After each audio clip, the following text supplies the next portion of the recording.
is WZRD Chicago 88.3 FM. And we have with us at WZRD Suzanne Pittson, jazz vocalist. Hello, Suzanne. Hello, how are you doing? Very, very well. You have such a expressive, but beautiful voice. How did your career start?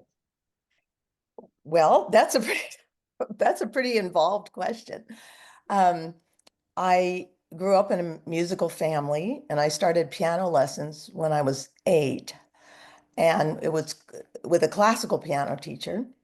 And then I proceeded, to follow that through my teen years and did a bachelor's and master's in classical piano at San Francisco State. But all along, I was, singing and around jazz. And when I was in college, I hurt my hand, my right hand from over practicing, which is, this is before the time of, carpal tunnel. Now so many people from being on the computer all day end up injuring their hands because of carpal tunnel syndrome. But this is before anybody had thought about that. So pianists were ones that would end up injuring themselves. And so I had this, and some of my teachers had actually had the same kind of thing. So I began to rethink, whether I would pursue a career in as a classical pianist, and I had developed stage fright, and a lot of things had evolved during that time. So I just naturally went into singing, and and then I would accompany myself on the piano.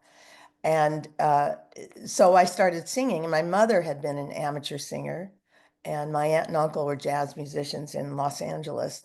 And so that was kind of how everything started. So by that point, I was already in my early 20s, and I started to play gigs as a vocalist and often accompanying myself around San Francisco Bay Area. What about your aunt and uncle? Did they invite you to sing with them or at their gigs? They did actually. I remember going down, I was in San Francisco, so they were in Los Angeles, and my uncle was a drummer and my aunt was a pianist, organist.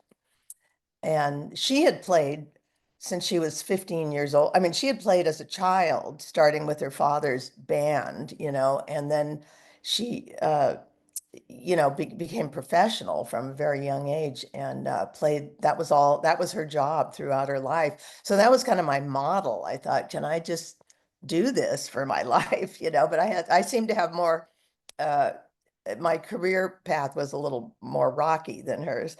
But I remember going to LA right at the beginning of my singing, and she invited me up a couple of times to sing with her, and then my uncle got up and played. So they were very, very supportive all along. Was anybody else in your family singing besides you? Just my mother was an amateur singer, but she didn't pursue it as a career. So it was just me. Hmm. So you took it farther than your mom did then. Yes. But my whole family, my uncle, uh, who was the drummer, his son, Eric Wilson, was part of that band Sublime in Long Beach, in the 90s, Sublime. And so he pursued that. So, and then all my cousins are artists. Everybody seems to be an artist or a musician. All of our children are artists and musicians. Did you sing to your family? Because that's what usually happens when kids are exploring singing. Sing for the family, to Yes, the yes, like maybe on at the holidays or special occasions. And Well, when I was younger, it was mostly piano. So yes, I would play, and I would play for the people. So I was known throughout most of my life, my young life, as a pianist.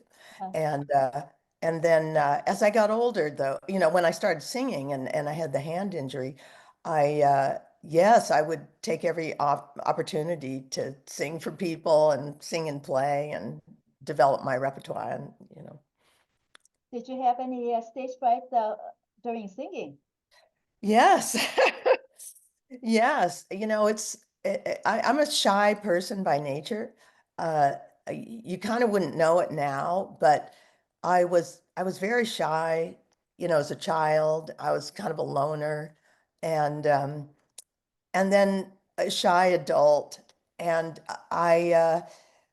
so it was very when I started singing gigs, I would go through a lot of anxiety, you know, about it. The one thing about jazz, the one of the great things about jazz is that you can once you're on the stage and you you know, get relaxed, you're improvising. And so, you know, once you turn that on and you start really creating on the in the moment, I think all of that vanishes, you know. You know, it becomes more about what can I do that's different right now? You know, so I think all of that stage fright kind of started going away. But if I, you know, if I have a big gig, I think it's natural for most people to get nervous and the adrenaline starts flowing, but it's not debilitating anymore for me. What about voice lessons? Did you have anybody mentoring you on how to protect your voice? Yeah, I had well, as soon as I started singing, you know, I got a voice teacher, and she was one of the kind of the main popular styles voice teachers in Northern California, in the Bay Area, and she was wonderful. And then I decided I wanted to. Uh, I had really now started to work professionally, and I decided I wanted to study classical voice. So I was referred to a classical teacher, and she was wonderful. I really developed a lot of my technique during that time, and that was when you know, in the late 90s when I ended up doing the Coltrane Love Supreme. You know, I really worked on it like a classical piece. I did the whole Love Supreme, and I, you know, performed it quite a bit, uh, and I worked a lot on my technique to be able to sing those Coltrane solos, and you know, but then through the years I've never not studied with somebody. So I have a teacher now, you know. There's always something to learn. There's always something to learn, and especially with the voice, you never know what could happen, you know. You never know, you could cough too much and suddenly have a problem, you know. So it's good to have somebody supporting you. How old were you when you started having a teacher, and how old were you when you got your classical voice teacher? I think, let's see, I was probably in my mid mid 20s when I did early to mid 20s when I had that voice teacher initially, and then I was in my mid 30s when I had started having that classical voice teacher. And I've since had several classical voice teachers since, you know, since that time. I kind of I think it's good to know. Well, I personally love to explore all styles of music, you know. Because I think my style of jazz is really a hybrid. I'm an improviser, but I think it's really a mixture of, you know, I have the classical. You know, I did the Aaron Copland Dickinson songs, for example. I've done Schumann and Schubert, you know, songs, and Mozart arias. You know, I did that work, and that is still part of me and who I am. At the same time, I've had to also do other things where I sang songs by Whitney Houston or, you know, Barbara Streisand or, you know, Motown, you know, Stevie Wonder, or all different kinds of things. And I think all of that comes in to inform who I am. as a musician and as a human being. Your Emerge dancing album, the way that you sing is so different from everyone else. Wow, well, thank you for that. Thank you. Do your voice, did any of your voice teachers ever teach you about how to maybe speak to protect the voice? Did they ever talk about that? Speaking, did you Yes, say? yes. Uh, yeah, well, yeah, you know, there's so many things, but uh, you know, don't be on the phone too long, for example. You know, don't yell. You know, if you go to sports games or concerts, you know, don't yell. Um, don't, but there are a lot of things actually with the voice.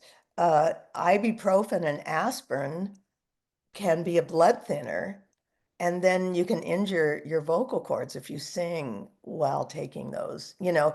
So a lot of things are really important. So, but I think just general speaking, I tend also to speak a little too low. I should really be speaking a little bit higher.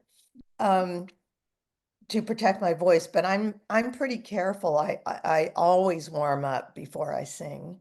I never just start singing, you know, until I've warmed up.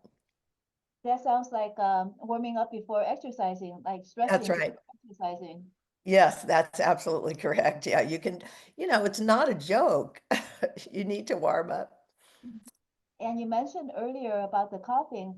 I had a teacher too, Richard Gersten. He taught me when I was at Wilbur Wright, the community college in Chicago, City Colleges of Chicago. Mhm. And he said to not cough too hard because that could injure your vocal cords. So he's when he needs to clear his throat, he just like clears it lightly. Yes, yes. Try to, or swallow, you know. Yeah, because Yeah, there's that's very true. the vocal cords are so fragile. You can't like put too much pressure on them if you want to protect them and use them for a long time. That's very true. We only have one set. So did you ever when you sang jazz, did you have teachers that advise you about using your voice for jazz, how to use your voice the best for jazz? That's a really good point. You know, there, you know, back in the day, most teachers taught a classical technique for voice. And over the last, I would say maybe 20 years, there have been a lot of people who have started teaching in a more contemporary style, you know, for pop and jazz and other contemporary Could you describe styles.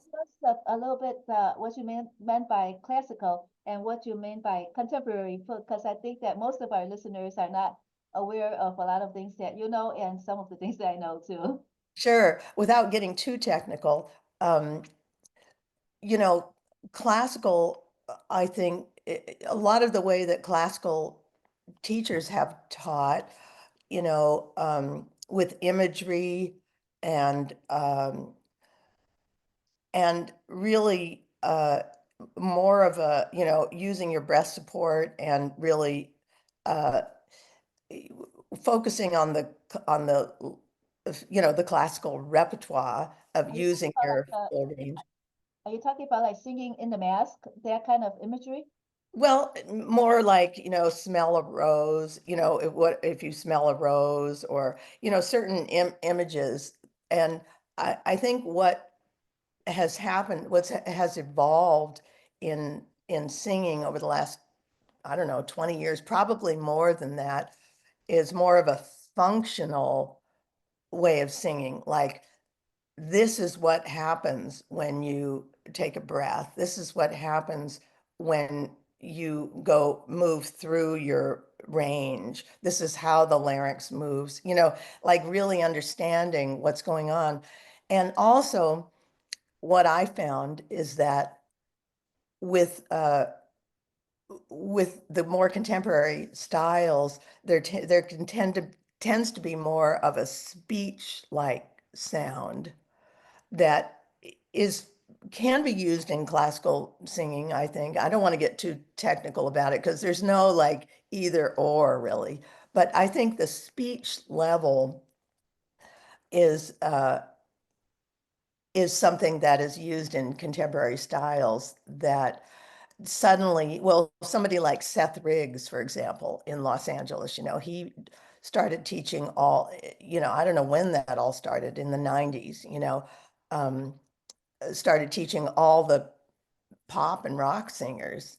And that was how those singers were able to study and maintain their careers in a healthy way. Like Stevie Wonder, he really, Michael Jackson, Stevie Wonder, Natalie Cole, so many of those 80s pop singers um, studied with Seth Riggs. Of course, then since then, many things have evolved. So there's a particular teacher here in New York, Jeannie Levetri, that has the somatic voice work, and I have studied that as well as with my other teachers. But I think that this it's more of a speech, but speech level. So it's more like talking, I think, in the popular styles, and that can be very difficult as well. It is. Did you ever study with Seth Riggs? I took one lesson with him. How was it? Forget when that was. It was 2009 or something. Uh, it was great. I mean, I did look into that method for a while, and I took that one lesson. It was very expensive, but it was nice to meet him and know, it was kind of mostly to know all that work that he had done with all those singers. Uh, yeah, the list of singers who studied with him is just, really lengthy. I think it really comes down to having someone uh, protect your voice, help you protect your voice so that you can sing night after night, go on tour. Um, Now, everybody, I remember meeting Diane Reeves one time, and who I just love, and speaking to her, and she had studied with it, at least at that time, what she told me was she had studied with a classical teacher, but that teacher knew what kind of sound she was going after and what her style was, and really helped her uh, maintain that, So I think just good technical training is very important for all of us, to maintain, to have longevity. So most of the masters that you studied with, they would recognize uh, a voice. They could see what their voice is capable of, and maybe might even be able to detect any like little damage that is happening to that voice and try to resolve the issues. Yes, yes, absolutely. Hmm. What about crooning, like Frank Sinatra crooning? Is that a little bit like what you were talking about, singing like talking, like speaking? I think Frank Sinatra is a good example of speaking. He speaks. It's like talking on pitch. Yeah, You yeah, know, Carmen McRae is certainly, has that. Sarah Vaughan has a mixture. I think she's got the classical technique, and then but when she sings, it's really, she's talking, you yeah, know. yeah. Well, I kind of see that in your album as well. That seems to be what you're doing. Yeah, telling the story. Well, in order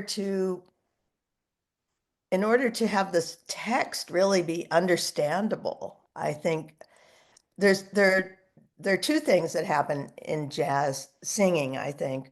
Well, I think there are two, but there's a lot more actually. But um, first, you're speaking the text, you're telling the story. So that ends up being what we call phrasing.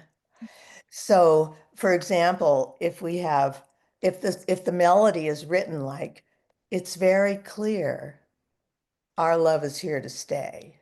You know, that George Gershwin tune. That's how it's written. It's very clear, our love is here to stay. But when we uh, phrase it, nobody would understand if we say it's very clear, our love is here. So a jazz singer will go, it's very clear that our love is here to stay. You know, you would phrase it so that you create sentences so that people can understand what you're saying. And a jazz singer, of course, has the freedom to do that. I think that's the same thing in pop singing. When you hear James Taylor, you know, certainly you understand, you know, you hear any of those great, I heard Stevie Wonder last week at Madison Square Garden. Everything, he's telling a story, you know, but the way the standards, when we go to sing the jazz standards, you know, the way they were written, if you sing them straight off the page, you can't understand what is, you know, what the story is. So that's one thing that a jazz singer does, is phrase so that you can understand the lyric. And then the other is to improvise. So maybe you sing the song with the melody, the way it's written, not the rhythm, because the rhythm is what I was talking about. You know, it needs to be adapted, but the melody itself, maybe we sing it one time and then we sing a variation of it, and that's called improvisation, right? Yes, when you're singing a jazz standard, you're telling the story, but you're telling the story in your own way about how that story is true to you. Yeah, So exactly. Beautiful. I couldn't have said it any better. That was perfect. in your album, could you maybe give us an example of something like that you did? uh, of doing it. Well, uh, you mean which song? I don't Yeah, think I can. I yeah. have a bit of a cold right now, so I'm not going to just. I, I was just we were just going to maybe discuss one of the songs that you did about making it your own. Yeah. Well, all of them, you know, every single one of them. I think one that was really deeply meaningful to me.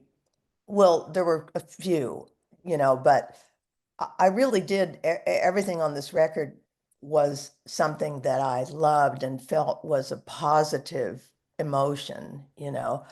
Um, but You've Got a Friend by Carole King, that really, I really felt like I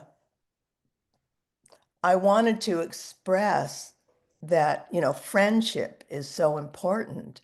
And I had had a situation not long before that where I felt very judged and, you know, kind of hurt by something. And so that song took on a different meaning than when I used to sing it when I was much younger. It was very personal to me. And I feel like, you know, at this time in the world, we have to be friends with people. You know, we have to develop friendships and develop trust and be willing to be there for people, you know, and not hurt people because of our own, you know, anger or arrogance or whatever it comes from.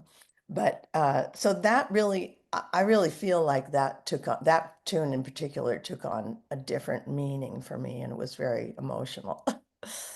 But all of them, I mean, the one, you know, the final cut on there, what can I do? That really is something that the two writers of that song are friends of mine. And I, you know, I'd known that song for a long time, but it really took on very deep meaning now. You know, what can I do for America? You know, what am I going to do to help the situation, you know, to help the world? You know, what am I going to do personally? So that's kind of, it's exactly what you said. It was their story, but it became my story. And what can you do? What can I do? That's what it all boils down to in the end. Yeah. Yeah. Stevie Wonder really, at the other night, he went on tour. I believe it was at the last minute, and he's, how can the title of it is Sing Your Song So We Can Fix America's Broken Heart. And and it was very last minute. I mean, we got those tickets less than a month ago. It just went on, and he's going to 10 cities. And throughout the whole concert, he just kept saying, "Are you with me? Are you with me?" We have to we have to love people. We have to, regardless of who they are, we have to learn to really accept each other. And so it was really, I woke up the next day thinking, I have to really look at my own maybe tendency to be envious or to discriminate. So you're right, it does come down uh, to each one of us examining our own negative tendencies of how we might discriminate or be closed, and just try to work on ourselves because it really does go outward. Who we are is reflected in everything around us, so it's better to be a good person. Your album is called Emerge Dancing with Jeff Pittson. Yes. Uh, do you and Jeff dance a lot? Dance. Yes. Oh, no, actually not. Uh, do you want me to explain what the title is, why the Yes, title is there? please. Yes. Okay. Well, Emerge, the title Emerge Dancing, I'm a Buddhist, and the title comes from the 13th century priest, Nichiren Daishonin, who wrote, when the bodhisattvas of the earth emerged, did they not emerge dancing?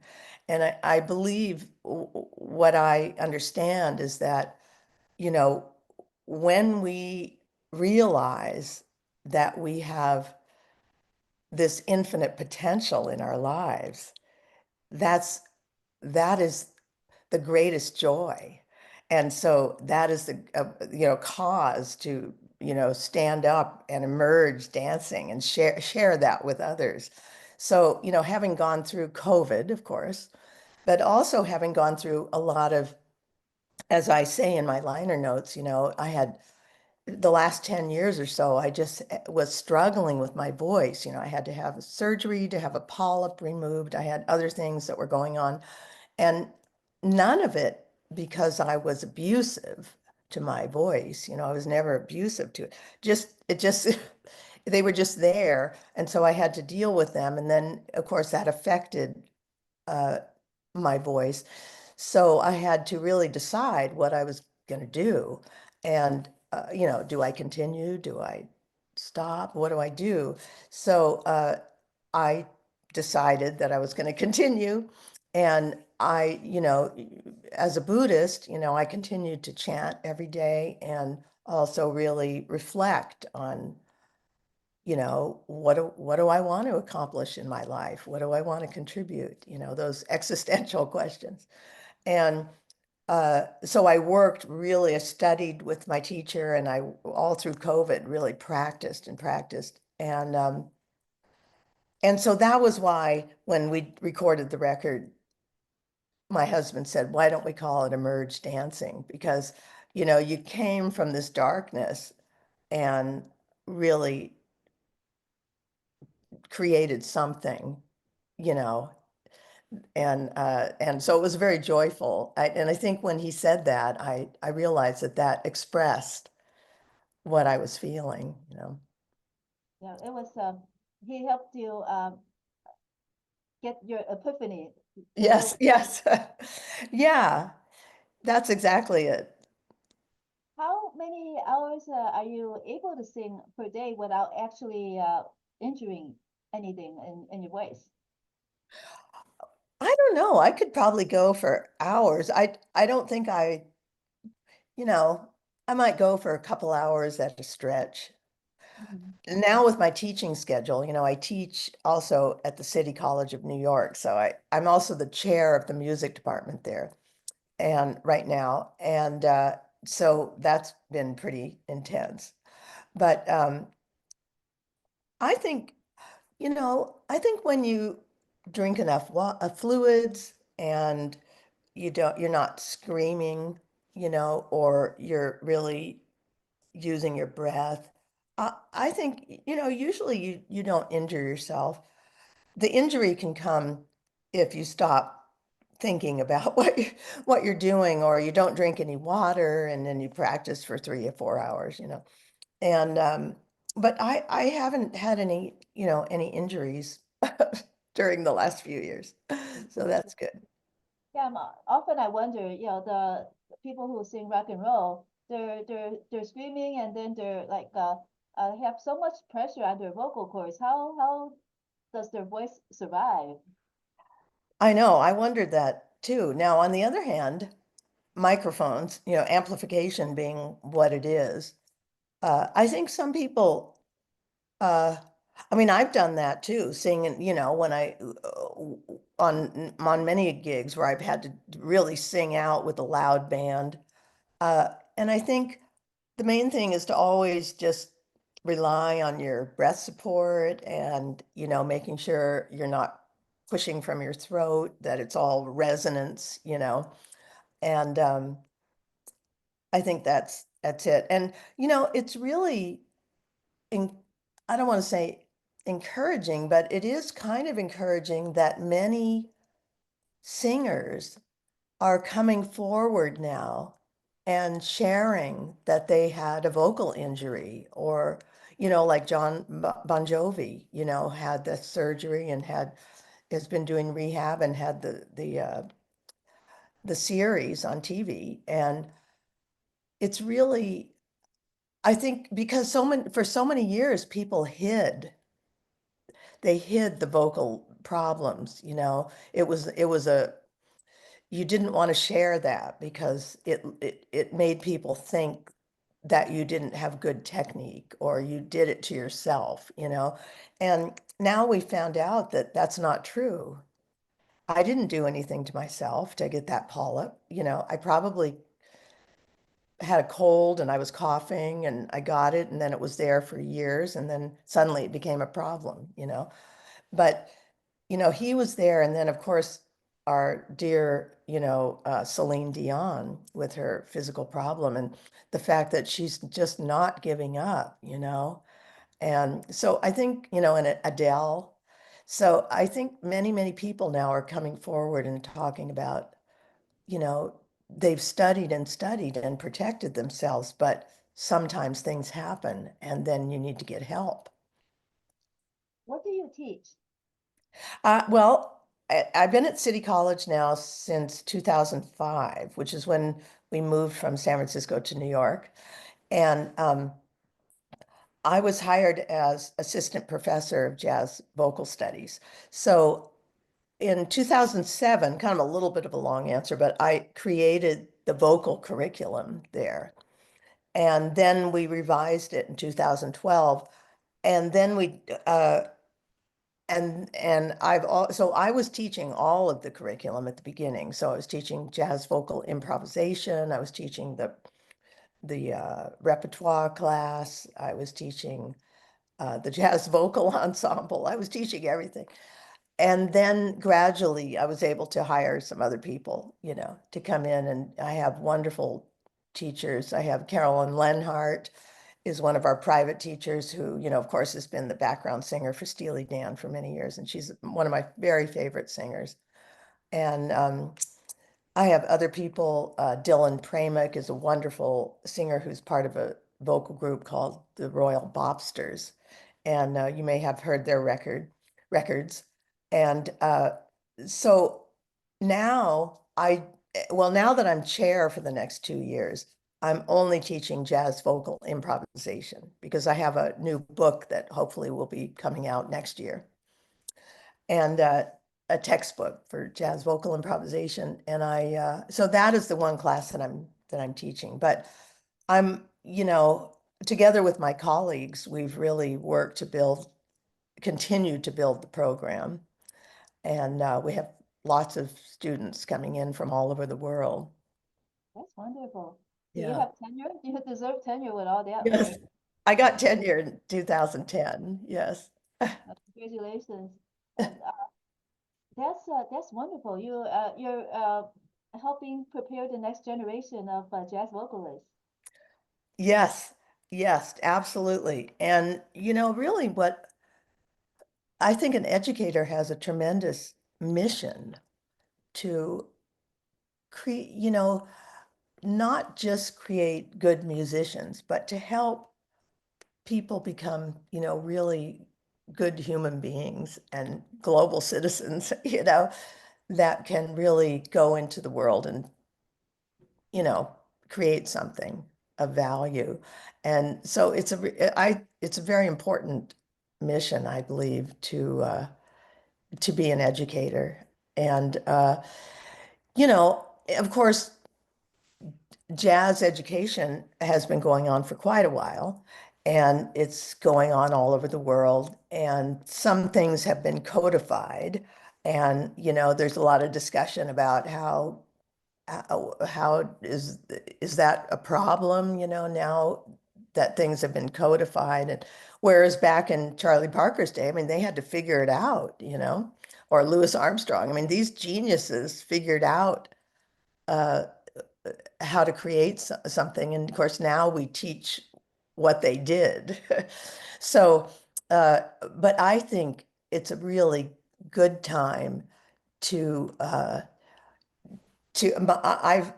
I really feel that, jazz is a global music, and it's very important to instill in our students and to let people know that this idea of jazz and improvisation is it's so profound, it really shows people, well, how to overcome adversity.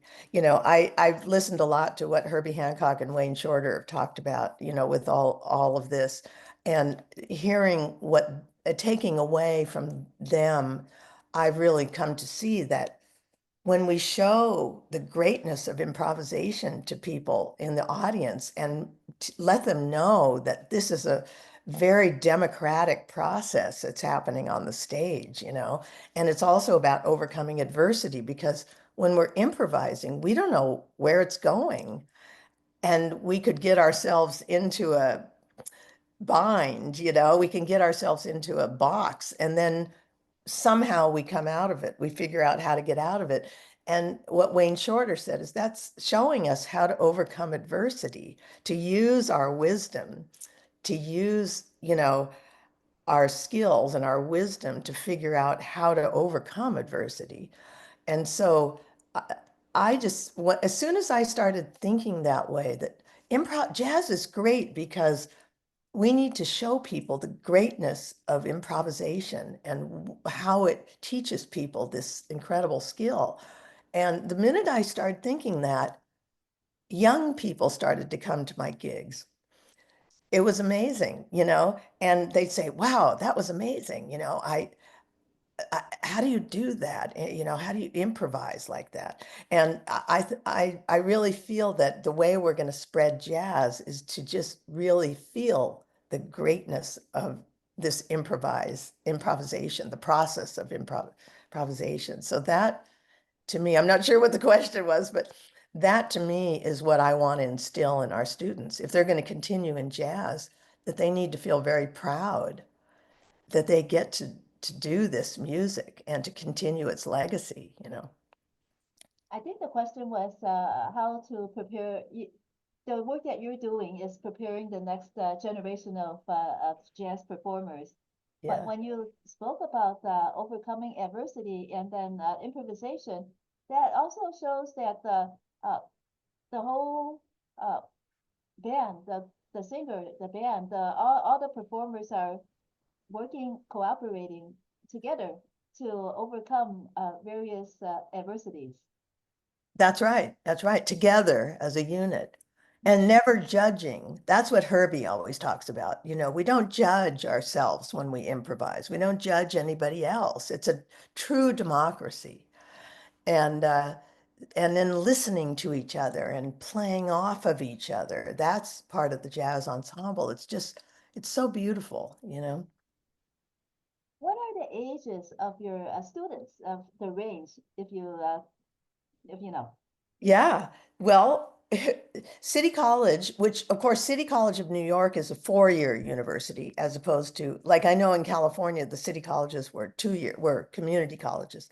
City College of New York is a 4-year university. It's one of the 4-year colleges in the CUNY system, the City University of New York. So, uh, and we're the only college that has uh, the Bachelor of Music and Master of Music in Jazz Studies.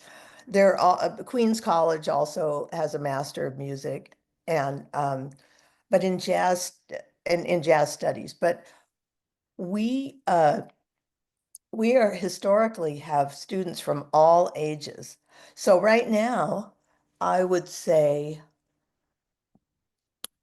we have students right out of high school, and we have students in their 40s, you know, 50s. So, you know, it really kind of just depends on who decides they want to go back to school or who is coming. So uh, it's a wide range. Well, if I had the opportunity, I would want to study with you too. Oh, thank If, you. oh, thank you. If our listeners want to learn more about you, Suzanne Pittson, where should they go? Well, they can go to my website, suzannepitson.com. Uh, if they want to check out City College, um, you know, of New York, they can go to, you know, I don't even know. I think if you look up jazz at City, you end up coming to the website. It's a little bit of a unusual URL, but we also, oh, I just want to mention too, we also, we have a wonderful faculty. We have Steve Wilson, the great alto saxophonist, is our director of jazz studies. And Mike Holliber is also there as a professor, and he's, of course, has a new record, uh, This Rock We're On. I don't know if you've been playing that. I believe that's what it's called. Uh, and he's a really incredible big band writer and arranger and very well established. And then Ray Gallen is also there, who's a wonderful pianist. And so we have a wonderful jazz faculty. But yes, you can go to my website and say hello or Facebook. And one more question that I forgot to ask. Do you do any composing? You know, I've written a lot of lyrics, and that's a really good question. I've written a lot of lyrics. You know, when I did the Coltrane Love Supreme, I co-wrote a lot of lyrics with my husband. And when I did the Freddie Hubbard, the tribute to Freddie Hubbard in 2010, I wrote a lot of lyrics for vocalises, you know, the soul of Freddie's solos. And uh, but lately, I really want to compose my own music. I really feel that I have something to say, you know, that hasn't been said yet. And we also have a family band, uh, which my husband playing piano and keyboards, our son, who's on Emerge Dancing, playing viola, and then with a bass player and drummer, and then myself. And I am singing and also using vocal effects and harmonizer and whatnot. And we'll be playing some keyboard as well. And so we're getting ready to hopefully record before the end of the year. But for that group, I'm just really determined to write my own music, you know.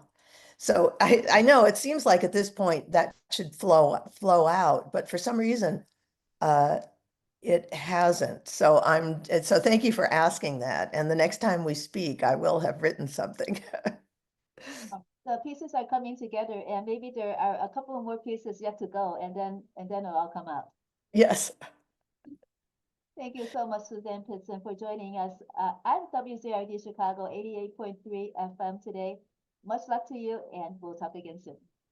Thank you so very much for your support.